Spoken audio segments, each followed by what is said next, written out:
Good morning. My name's Rhonda Dykes, and I'll be delivering the midweek devotion today. Anyway, I just kind of wanted to let you know a little bit how I approach the Bible. It's probably different than anybody else does, and we all have our way of doing it, but this seems to work best for me. It's just kind of how my brain works. So anyway, there are 66 books, I think, in the Bible. And within each of those books, there's just a huge variety of stories. And I would submit to you that all of those stories in the Old Testament as well all point to Jesus. And that is the person through whom God chose to reveal himself fully to mankind. And so I hope you get interested in the greatest book ever written and find maybe some of your favorite stories. But I wanted to share one of my favorite stories today. But also, when I start to read the Bible, what I do is I ask questions of myself. I ask like, okay, so what happened right before this? And what period of time am I in? Who are the characters that are in this story? What are they saying and what does it mean? I start asking all those kind of questions and what's the setting? Where are we? And so I tend to do that a lot. Like I said, that's not for everybody, but that's kind of how I approach it. So today we're going to be in Luke 8:43 through 48. And this is Luke's version of a story about a woman with a bleeding issue. We don't know what that is, but it's a bleeding issue. It's also in Matthew and Mark, I believe, yeah. And so when the story opens, Jesus has been speaking and healing. His ministry is really growing, and huge crowds are coming out to see him and listen to him and follow him. Many are being healed. So it's at this point in his ministry where this story happens.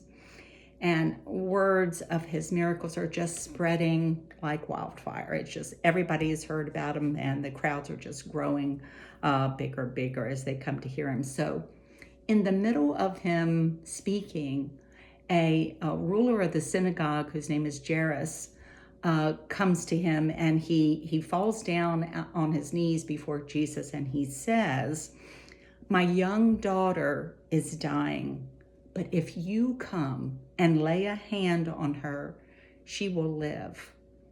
So Jesus gets up, and with his disciples, they start to follow Jairus to his home to heal his daughter. And so that's kind of where my favorite story comes in. But it's not really about Jairus or his daughter. It's about what happens on the way to Jairus' house. So just stick with me.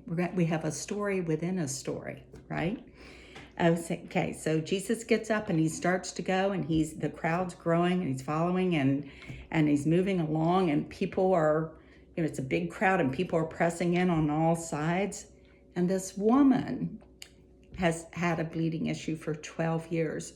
She has done everything in her power to correct it. She has spent all of her money for doctors. She has spent so much time just worrying about it, thinking about it.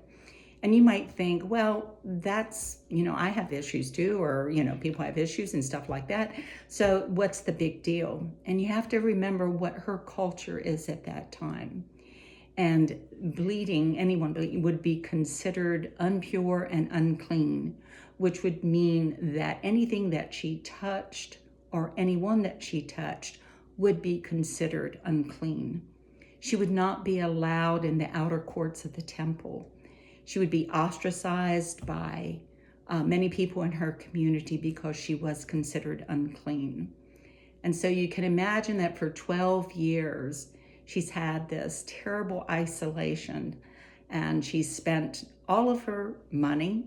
She spent all of her spiritual life. She spent everything worrying about this. So economically, financially, she's just spent, and spiritually and emotionally, she's spent. She's just done. And maybe it's those circumstances that drew her.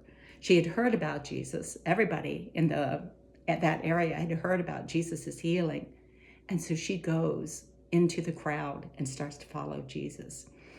Okay, while they're all moving forward, she was telling herself this message, and the message she was telling herself was, if I can just touch the hem of his garment, if I can just touch the hem of his garment, I'll be healed.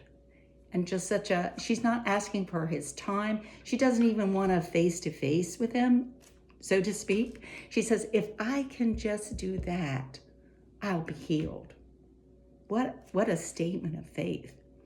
And so she moves into the crowd at some point, and at some point she gets behind him, and at some point she goes down to touch his hem.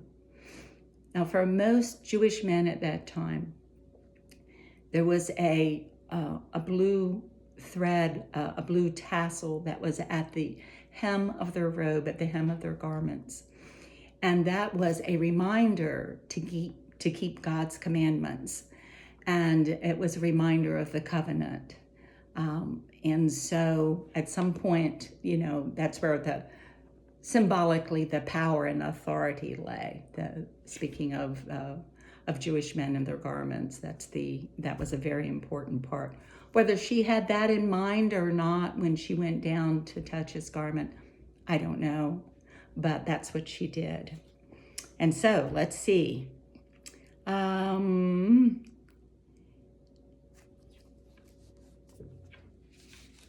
Let's see. We're going to go to 45 and 46. Hold on just a minute while I find it. And so she goes down and she touches the hem of his garment. And right away, Jesus says, "Who touched me?" Jesus asked. When they all denied it, so that would be the disciples and the huge crowds that's with him, Peter said, kind of like, duh, Jesus, Master, there's a lot of people are crowding and pressing against you. So when you say, "Who touched me?" in those circumstances, it's kind of like, well, Jesus, it probably could have been anybody. But Jesus knew it wasn't the crowd jostling him. He knew it was a touch of faith, okay? But Jesus said in 46, he says, "Someone touched me. I know that power has gone out from me." So he knew the difference between being jostled in a crowd and the touch of faith. Pretty powerful. And so